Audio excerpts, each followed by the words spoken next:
Psycho-Therapeutics. In the whole range of psychological research, there is no branch of the study of such transcendent practical interest and importance to the world as that which pertains to its application to the cure of disease. That there resides in mankind a psychic power over the functions and sensations of the body, and that power can be invoked at will under certain conditions and applied to the alleviation of human suffering, no longer admits of a rational doubt. The history of all nations presents an unbroken line of testimony in support of the truth of this proposition.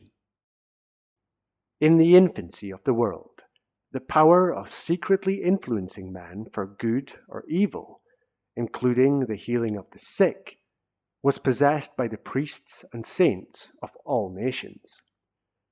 Healing the sick was supposed to be a power derived directly from God, and it was exerted by means of prayers and ceremonies, laying on of hands and incantations, amulets and talismans, rings, relics, and images, and the knowledge of it was transmitted with the sacred mysteries.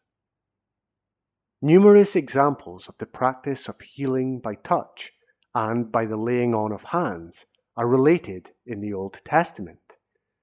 In the Old Testament, Moses was directed by the Lord to transmit his power and honor to Joshua by the laying on of hands. Elijah healed the dead child by stretching himself upon the body and calling upon the name of the Lord, and Elisha raised the dead son of the Shunammite woman by the same means. It was even supposed that the power survived his death.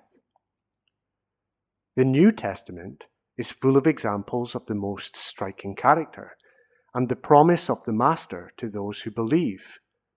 His quote that, "In my name shall they cast out devils, they shall speak with new tongues, they shall take up serpents, and if they drink any deadly thing, it shall not hurt them.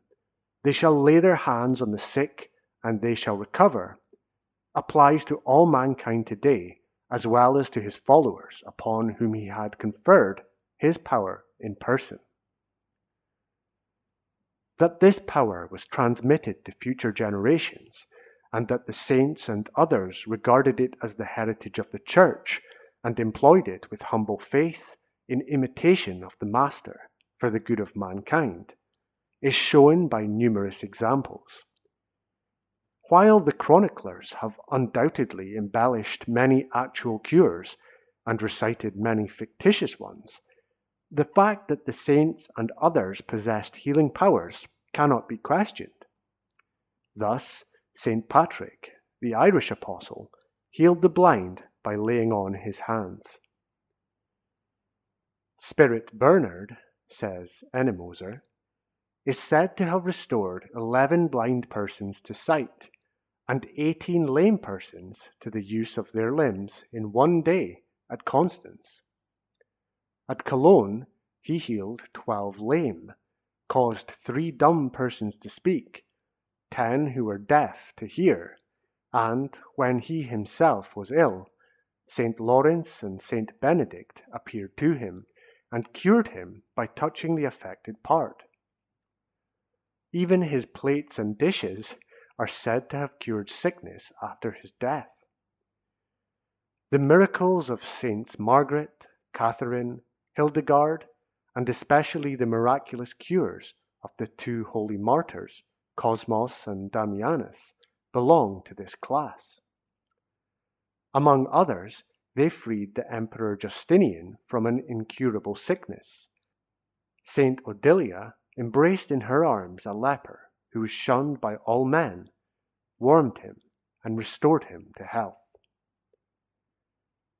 He continues, "Remarkable above all others are those cases where persons who are at the point of death have recovered by holy baptism or extreme unction. The Emperor Constantine is one of the most singular examples. Pyrrhus, king of Epirus, had the power of assuaging colic and affections of the spleen by laying the patients on their backs and passing his great toe over them. The Emperor Vespasian cured nervous affections, lameness, and blindness solely by the laying on of his hands. According to Salius Spartianus, Hadrian cured those afflicted with dropsy by touching them with the points of his fingers, and recovered himself from a violent fever by similar treatment. King Olaf healed Eatl on the spot by merely laying his hands upon him and singing proverbs. The kings of England and France cured diseases of the throat by touch. It is said that the pious Edward the Confessor, and, in France, that Philip I were the first who possessed this power. In England, the disease was therefore called King's Evil. In France, this power was retained till within a recent period. Among German princes, this curative power was ascribed to the Counts of Habsburg, and also that they were able to cure stammering by a kiss. Pliny says, there are men whose whole bodies possess medicinal properties, as the Marsi, the Silei, and others who cure the bite of serpents merely by the touch. This, he remarks, especially of the island of Cyprus, and later travelers confirm these cures by the touch. In later times, the Salmadores and Ensalmadores of Spain became very celebrated, who healed almost all diseases by prayer, laying on of the hands, and by the breath. In Ireland, Valentine Greatrix cured at first King's Evil by his hands. Later, fever, wounds, tumours, gout, and, at length, all diseases. In the 17th century, the gardener Livret and the notorious Streeper performed cures in London by stroking with the hand. In a similar manner, cures were performed by Michael Medina and the child of Salamanca, also Marcellus Empiricus. Richter, an innkeeper at Royen in Cilicia, cured in the years 1817 and 1818 many thousands of sick persons in the open fields by touching them with his hands. Under the popes, laying on of the hands was called chirothecy. Again, Ennemoser says, as regards the resemblance which the science bears to magnetism, it is certain that not only were the ancients acquainted with an artificial method of treating disease, but also with somnambulism itself. Among others, Agrippa von Nettesheim speaks of this plainly when he says in his Occulta Philosophia, page 451, there is a science, known to but very few, of illuminating and instructing the mind, so that at one step it is raised from the darkness of ignorance to the light of wisdom. This is produced principally by a species of artificial sleep, in which a man forgets the present, and, as it were, perceives the future through divine inspiration. Unbelieving and wicked persons can also be deprived of this power by secret means. Coming down to more recent times, we find that cures, seemingly miraculous, are as common today as at any period of the world's history. In fact, one unbroken line of such phenomena is presented to the student of psychotherapeutics, which extends from the earliest period of recorded history to the present time. At no time in the world's history has there been such a widespread interest in the subject as now, and the hopeful feature is that the subject is no longer relegated to the domain of superstition, but is being studied by all classes of people, from the ablest scientists down to the humblest peasant.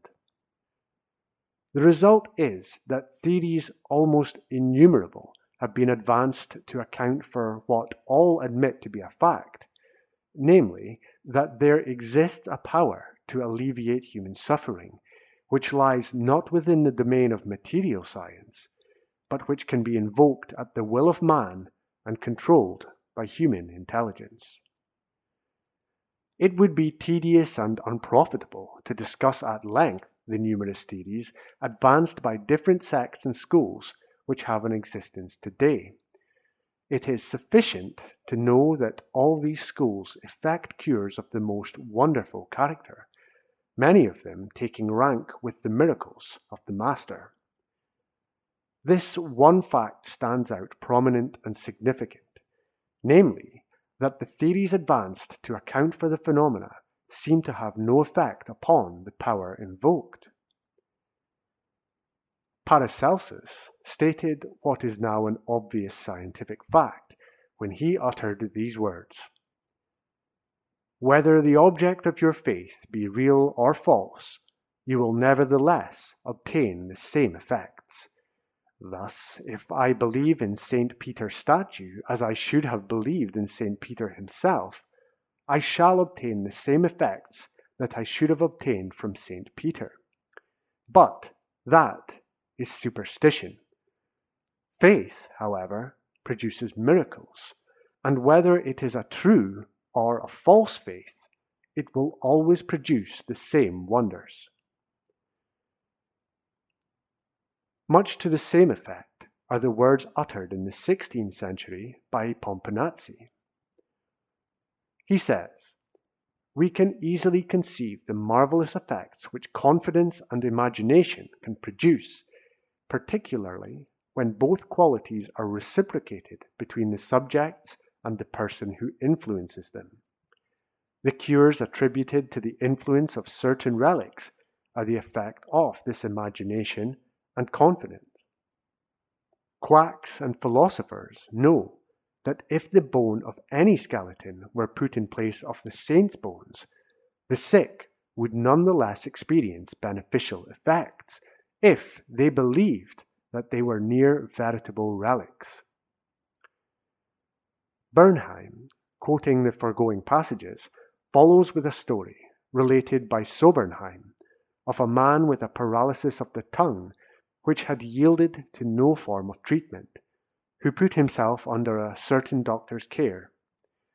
The doctor wished to try an instrument of his own invention, with which he promised himself to get excellent results. Before performing the operation, he introduced a pocket thermometer into the patient's mouth. The patient imagined it to be the instrument which was to save him. In a few minutes, he cried out joyfully that he could once more move his tongue freely. "Among our cases," continues Bernheim, "facts of the same sort will be found. A young girl came into my service, having suffered with complete nervous aphonia for nearly 4 weeks. After making sure of the diagnosis, I told my students that nervous aphonia sometimes yielded instantly to electricity, which might act simply by its suggestive influence. I sent for the induction apparatus. Before using it, I wanted to try simple suggestion by affirmation. I applied my hand over the larynx and moved it a little and said, 'Now you can speak aloud.' In an instant I made her say A, then B, then Maria. She continued to speak distinctly. The aphonia had disappeared." "The Bibliothèque choisie de médecine," says Hack-Chuk, "gives a typical example of the influence exercised by the imagination over intestinal action during sleep. The daughter of the consul at Hanover, aged 18, intended to use rhubarb, for which she had a particular dislike, on a following day. She dreamt that she had taken the abhorred dose. Influenced by this imaginary rhubarb, she woke up and had 5 or 6 easy evacuations." The same result is seen in a case reported by de Montgion. A monk, he says, intended to purge himself on a certain morning. On the night previous, he dreamt that he had taken the medicine. and consequently waked up to yield to nature's demands. He had 8 movements. But, continues Bernheim, among all the moral causes which, appealing to the imagination, set the cerebral mechanism of possible causes at work, none is so efficacious as religious faith. Numbers of authentic cures have certainly been due to it. The Princess of Schwarzenberg had suffered for 8 years from a paraplegia for which the most celebrated doctors in Germany and France had been consulted. In 1821, the Prince of Hohenlohe, who had been a priest since 1815, brought a peasant to the princess who had convinced the young prince of the power of prayer in curing disease. The mechanical apparatus, which had been used by Dr. Heine for several months to overcome the contracture of the limbs, was removed. The prince asked the paralytic to join her faith both to his and the peasant's. "Do you believe you are already helped?" he said. "Oh yes, I believe so, most sincerely," she replied. "Well, rise and walk." At these words, the princess rose and walked around the room several times, and tried going up and down stairs. The next day she went to church, and from this time on she had the use of her limbs. End quote. Bernheim then proceeds to give a resume of some of the histories of cures which took place at Lourdes, where thousands flock annually to partake of the healing waters of the famous grotto.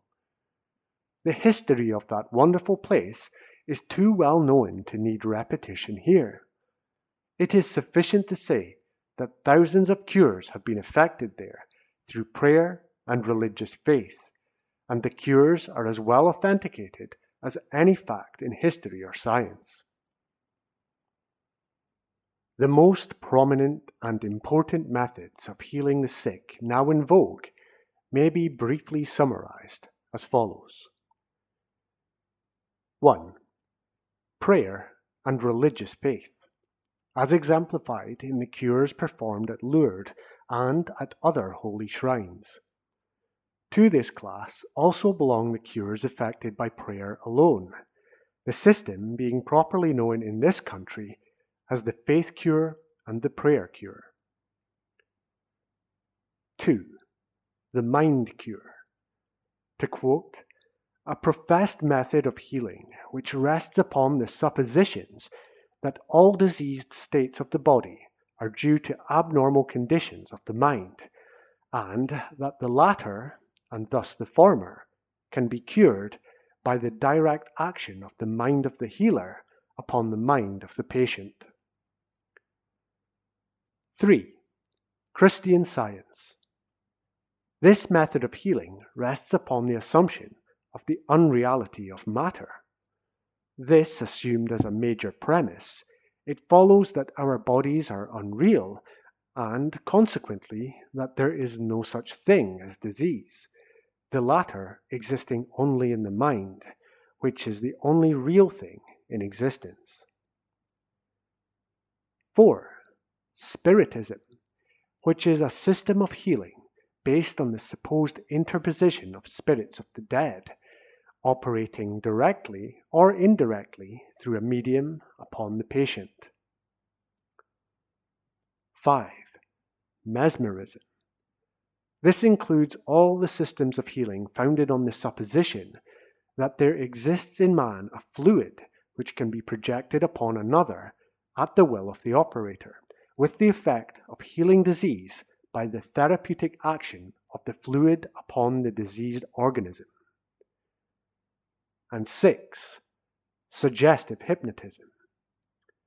This method of healing rests upon the law that persons in the hypnotic condition are constantly controllable by the power of suggestion, and that by this means pain is suppressed, function modified, fever calmed, secretion and excretion encouraged, etc., and thus nature, the healer, is permitted to do the work of restoration.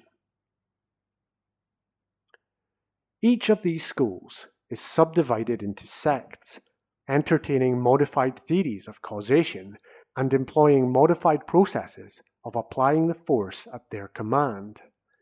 There is but one thing common to them all, and that is that they all cure diseases.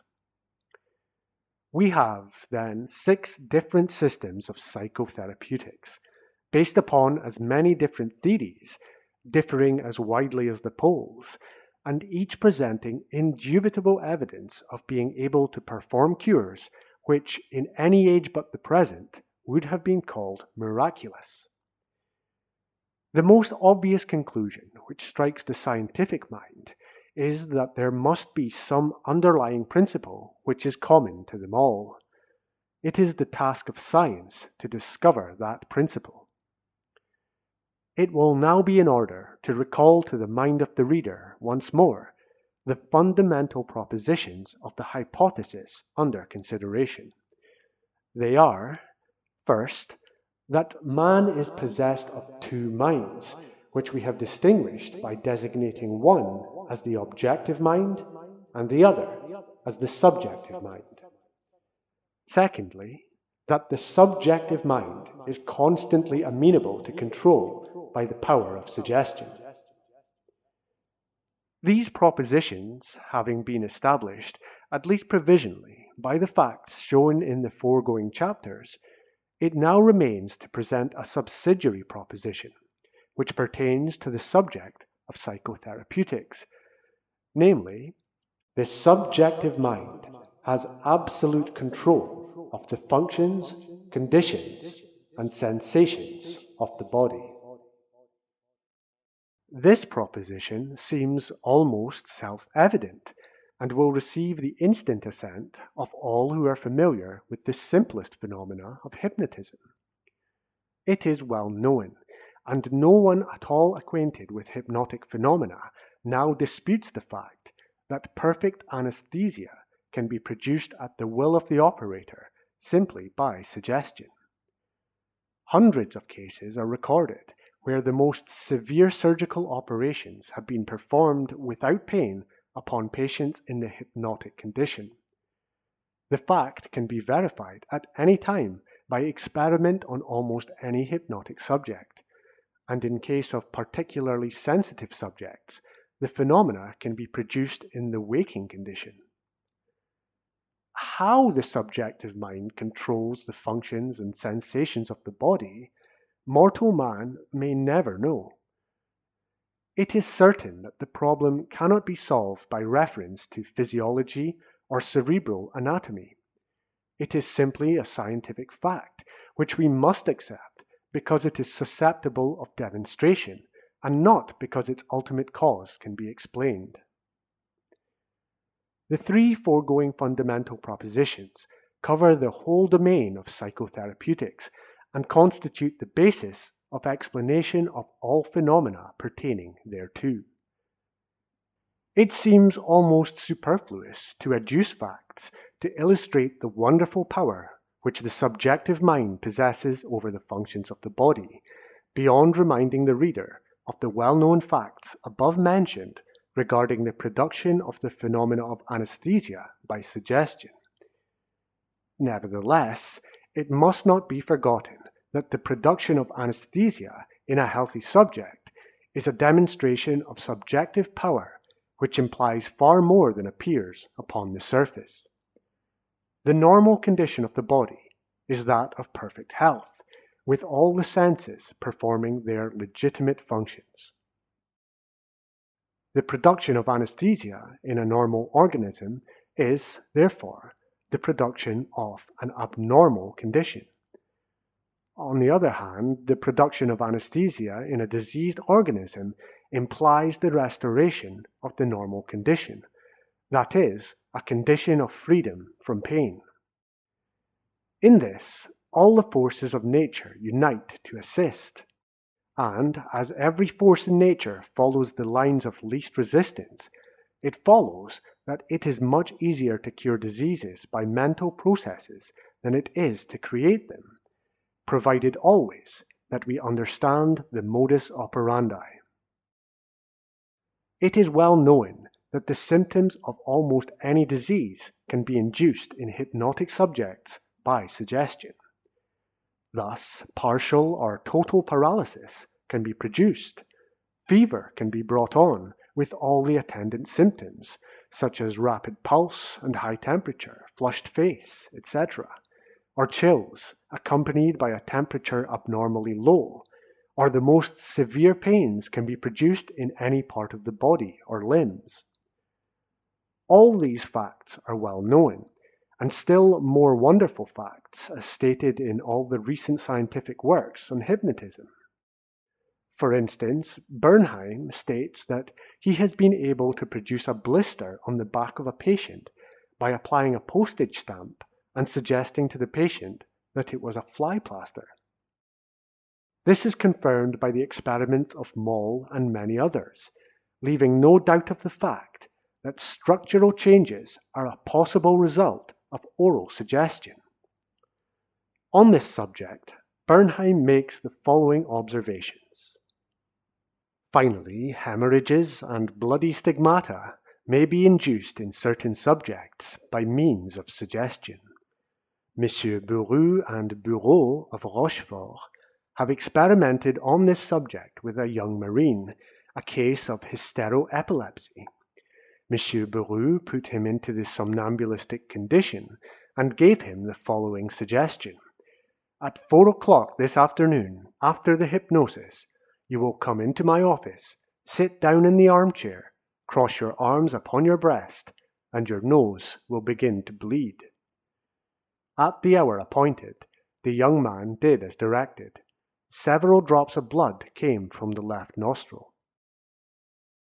On another occasion, he continues, the same investigator traced the patient's name on both his forearms with the dull point of an instrument. Then, when the patient was in the somnambulistic condition, he said, At 4 o'clock this afternoon, you will go to sleep, and your arms will bleed along the lines which I have traced, and your name will appear written on your arms in letters of blood. He was watched at 4 o'clock and seen to fall asleep. On the left arm, the letters stood out in bright red relief, and in several places there were drops of blood. The letters were still visible 3 months afterwards, although they had grown gradually faint. Bernheim goes on. Dr. Mabie, doctor of the insane asylum at La Font, near Rochelle, a former pupil of excellent standing, repeated the experiment made upon the subject at Rochefort after he was removed to the asylum and confirmed it. He obtained instant hemorrhage over a determined region of the body. He also induced an attack of spontaneous somnambulism, in which the patient, doubting his personality, so to speak, suggested to himself the hemorrhagic stigmata on the arm, thus repeating the marvelous phenomena of the famous stigmatized autosuggestionist Louis Lateau.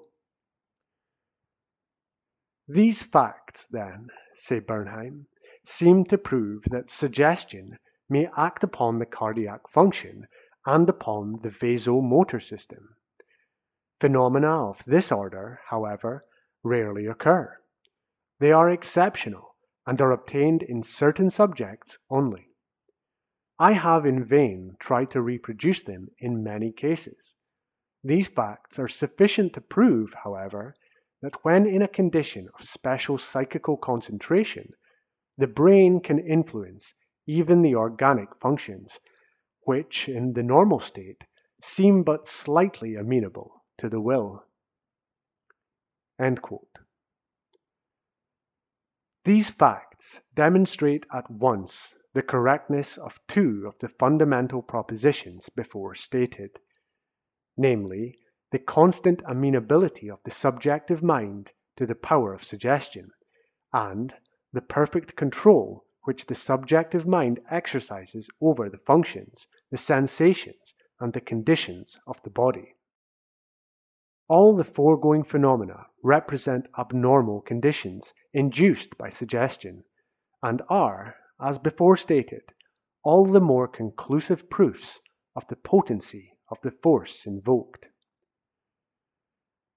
If, therefore, there exists in man a power which, in obedience to the suggestion of another, is capable of producing abnormal conditions in defiance of the natural instincts and desires of all animal creation, how much more potent must be a suggestion which operates in harmony with the natural instinctive desires of the patient for the restoration of normal conditions, and with the constant effort of nature to bring about that result. At the risk of repetition, the self-evident proposition will be restated that the instinct of self-preservation is the strongest instinct of our nature, and constitutes a most potent, ever-present, and constantly operative autosuggestion, inherent in our very nature. It is obvious that any outside suggestion must operate with all the greater potentiality when it is directed on lines in harmony with instinctive autosuggestion. It follows that normal conditions can be restored with greater ease and certainty, other things being equal, than abnormal conditions can be induced. And thus it is that by the practice of each of the various systems of psychotherapeutics, we find that the most marvelous cures are effected, and are again reminded of the words of Paracelsus. Whether the object of your faith be real or false, you will nevertheless obtain the same effects. This brings us to the discussion of the essential mental condition prerequisite to the success of every experiment in psychotherapeutics. Faith. Faith. That faith is the essential prerequisite to the successful exercise of psychic power is a proposition which received the sanction of the concurrent experience of all the ages. Christ himself did not hesitate to acknowledge his inability to heal the sick in the absence of that condition precedent, which he held to be essential not only to the enjoyment of the blessings which he so freely bestowed in this world, but to the attainment of eternal life. O ye of little faith, was his reproof to his followers when they returned to him and announced the decrease of their powers to heal the sick, thus proving that he regarded faith as an essential element of success, not only in the patient, but in the healer also. If the great healer thus acknowledged a limitation of his powers, how can we hope to transcend the immutable law by which he was governed? Why is it that our belief has anything to do with the exercise of the healing power, is a question often asked. To this, the obvious and only reply is that the healing power, being a mental or psychic force, is necessarily governed by mental conditions. Just why faith is the necessary mental attitude of the patient can never be answered until we are able to fathom the ultimate cause of all things. The experience of all the ages shows it to be a fact, and we must accept it as such, and content ourselves with an effort to ascertain its relations to other facts, and, if possible, to define its limitations and ascertain the means of commanding it at will. It is safe to say that the statement of the fact under consideration has done more to retard the progress of the science of psychic healing than all other things combined. The skeptic at once concludes that whatever good the system may do to credulous people, it can never be of benefit to him, because he does not believe in such things.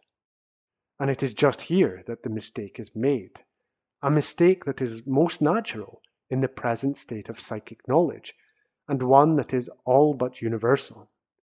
It consists in the assumption that the faith of the objective mind has anything to do with the requisite mental attitude. The reader is again requested to call to mind the fundamental propositions of the hypothesis under discussion, namely, the dual personality and the power of suggestion.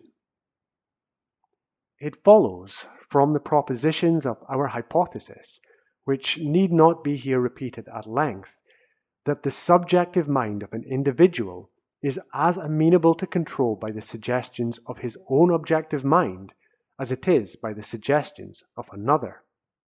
The law is the same.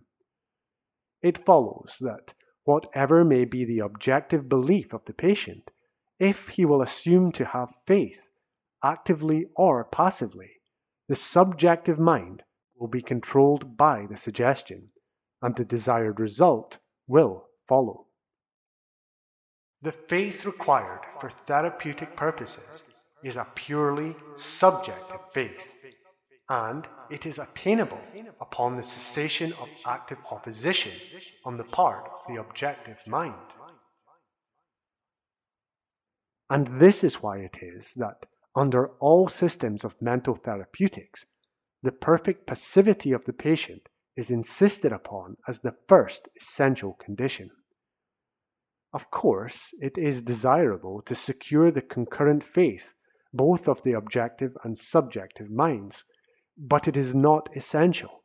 If the patient will, in good faith, make the necessary autosuggestion, as above mentioned, either in words or by submitting passively to the suggestions of the healer.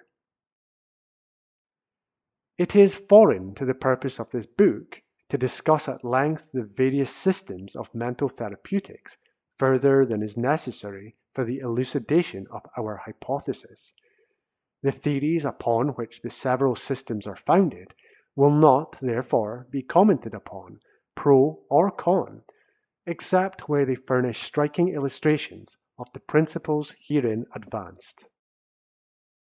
Christian Science, so called, furnishes a very striking example of the principle involved in the proposition that the requisite subjective faith may be acquired without the concurrence of objective belief, and even in defiance of objective reason.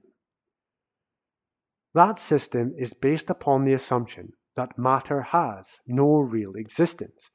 Consequently, we have no bodies, and hence no disease of the body is possible.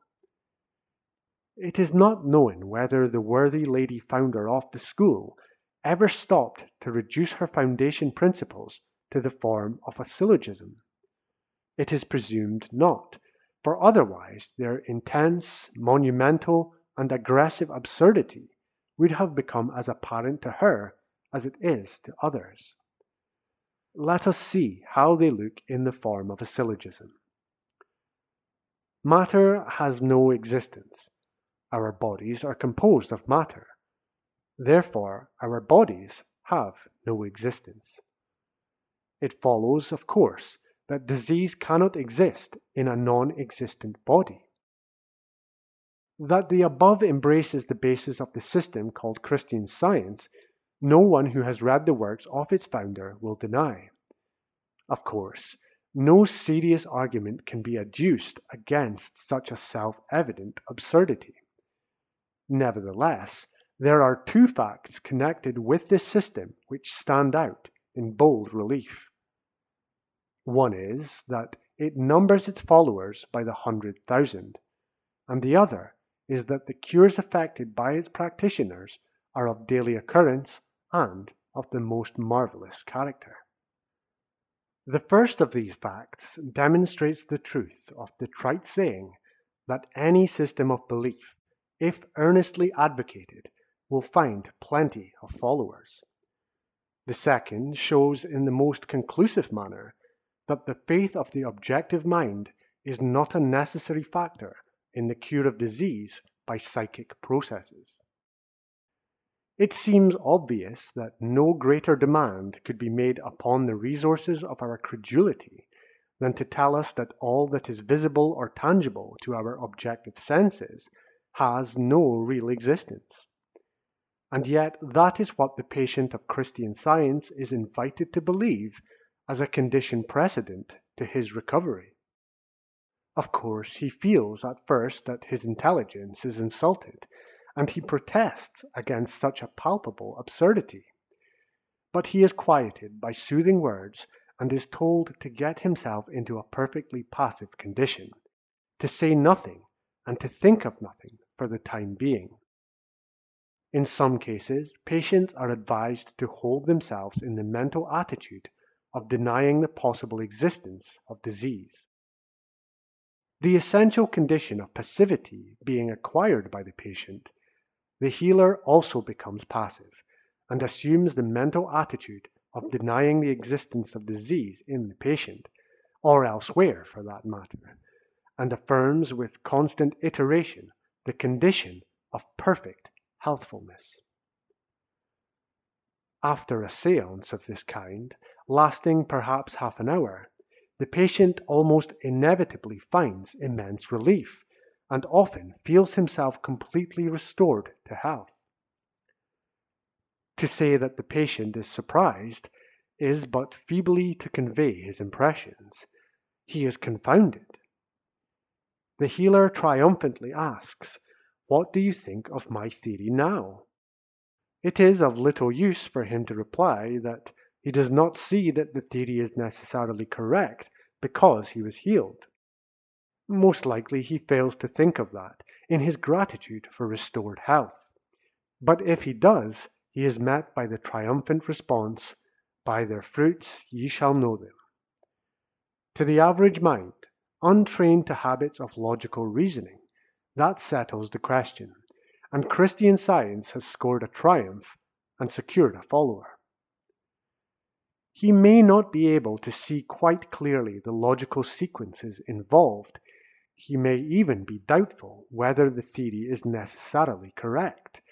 But not being able to formulate his objections, he contents himself with the thought that he is not yet far enough advanced in "science" to understand that which seems so clear to the mind of his teacher. In any event, he ceases to antagonize the theory by any process of reasoning, and eventually believes, objectively as well as subjectively, in the substantial correctness of the fundamental theory. In the meantime, it is easy to see that his subjective faith has been made perfect by his passivity under treatment, and that his objective faith has been confirmed by his restoration to health. In all systems of healing, the processes, or rather the conditions, are essentially the same. The first essential condition, as before stated, being the perfect passivity and receptivity of the patient. That is always insisted upon, and it is the essential prerequisite, be the theory and method of operation what they may. The rest is accomplished by suggestion. Thus, the whole science of mental healing may be expressed in two words: passivity and suggestion. By passivity, the patient becomes receptive of subjective impressions. He becomes partially hypnotic, and sometimes wholly so. The more perfectly he is hypnotized, the surer the favorable result. But, in any case, perfect passivity is sure to bring about a good result. In the Christian Science methods, the healer also becomes passive and partially self-hypnotized, and this constitutes the difference between individual healers by that method. The more easily the healer can hypnotize himself, and the more perfect that condition, the more powerful will be the effect on the patient. The reason is this: the suggestions to the subjective mind of the patient are conveyed telepathically from the subjective mind of the healer. In order to produce that effect in perfection, it becomes necessary both for patient and healer to be in a partially hypnotic condition. The two subjective minds are then en rapport. The subjective mind of the healer, being properly instructed beforehand, then conveys the necessary suggestions to the subjective mind of the patient. The latter, being necessarily controlled by such suggestion, exercises its functions in accordance therewith, and having absolute control of the sensations, functions, and conditions of the body, it exercises that control, and the result is that pain is relieved and the normal condition of health is restored. It is not, however, always necessary that either the patient or the healer should become even partially hypnotized, provided the requisite faith or confidence is established in the subjective mind of the patient. In such a case, however, it requires a concurrence both of objective and subjective faith to produce the best results. It has been claimed by some mental healers that faith on the part of the patient is not an essential prerequisite to successful healing. Doubtless, some of the more ignorant ones believe that statement. But an observation of the methods of treatment employed by some who make this claim leads one to suppose that the statement often made to their patients, that faith is unnecessary, is rather a cunning evasion of the truth for the very purpose of inspiring faith. Thus, a patient enters the sanctum of a mental healer and begins by saying, "I understand that it is necessary that your patients have faith before they can be healed. If that is the case, I never can be healed by mental treatment, for I am utterly skeptical on the subject." To which the ready reply is, "Faith is unnecessary under my system. I do not care what you believe, for I can heal you, however skeptical you may be." This is generally satisfactory to the skeptic. He brightens with hope and submits to the treatment, full of faith that he is to be healed without faith. It is superfluous to add that by this stroke of policy, the healer has inspired the patient with all the faith required, namely, the faith of his subjective mind. I will not animadvert upon the propriety of this course, though I cannot help but contrast it with that of the great healer, who never descended to falsehood, even to the end that good might come. He always told his followers frankly that faith was essential, and his words are as true today as they were when he proclaimed to mankind that great secret of occult power. Jesus was the first to proclaim the great law of faith, and when he uttered that one word, he epitomized the whole science of psychotherapeutics.